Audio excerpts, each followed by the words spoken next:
Beneath the shadows of remorse, you wouldn't know, of course, but I force a new judgment day. On this day you will repay your respect to all that may lurking between your mind and mankind. So have a seat and be a prey.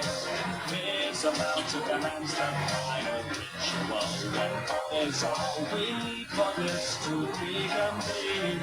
And when the day begins to take form, you only leaving those doors. You only live when I'm inside the darkness is reaching one I left behind all this torture will mine. I was never one that kind.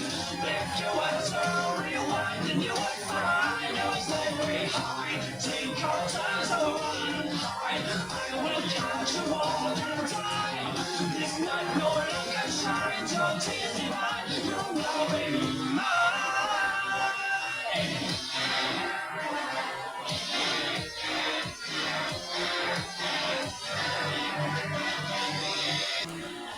Welcome back. And yeah.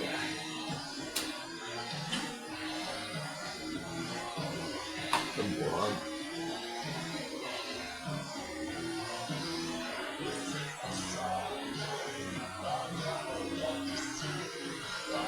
Yeet.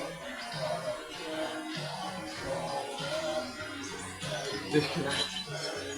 Touch now.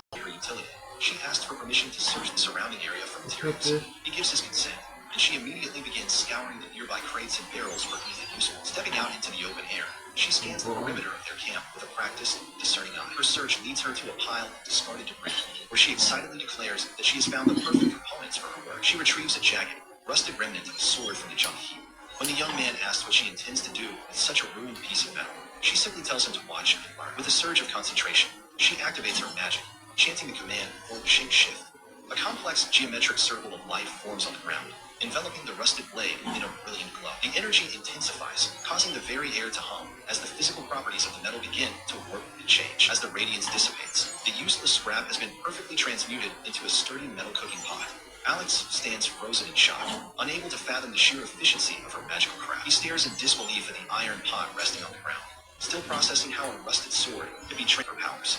As long as the raw materials are present, she can forge tools, strengthen existing weaponry, and even sense the presence of hidden ores within the earth. This revelation fills the group with a new sense of hope, especially as they realize the practical benefits, like being able to prepare proper meals in a pot rather than relying solely on a frying pan.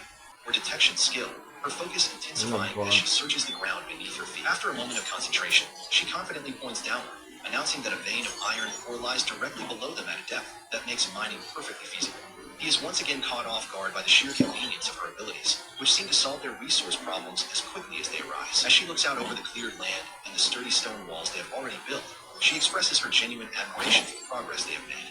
She is clearly impressed by the level of development achieved in such a short time. While she admires the work, he modestly deflects the praise toward Lydia, noting that her efforts were central to the construction and the ongoing protection of their home. However, the shaman quickly counters, insisting that her magic is only possible because he consistently shares his own mana with her. He then turns his gaze toward the perimeter, his expression darkening as he explains the dangers that lurk just outside their sanctuary.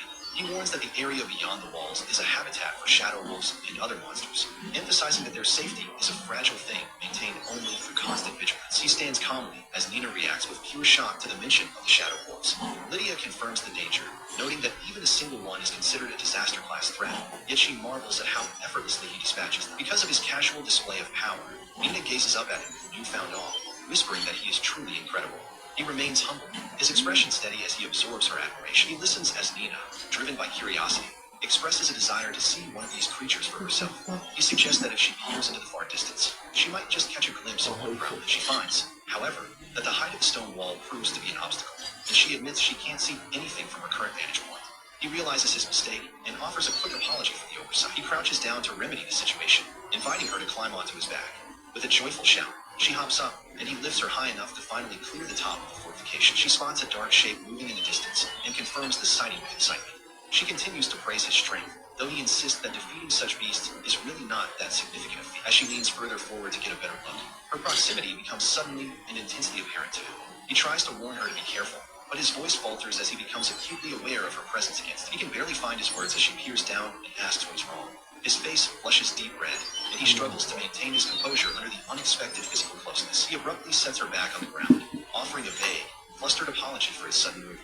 Lydia watches the exchange with a puzzled expression before he suggests it is time for them all to head back to the safety of the house. They gather later that evening for a patch of dirt, where he explains that even the most barren land can be tamed with consistent watering and digging.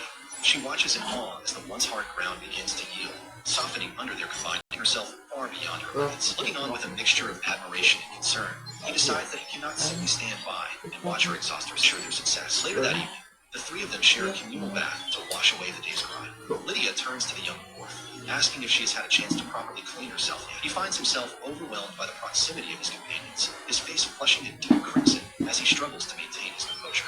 The steam and the intimacy of the moment are almost too much for him. He suggests that perhaps he should find another place to bathe, ostensibly to conserve the magic power used to heat the water.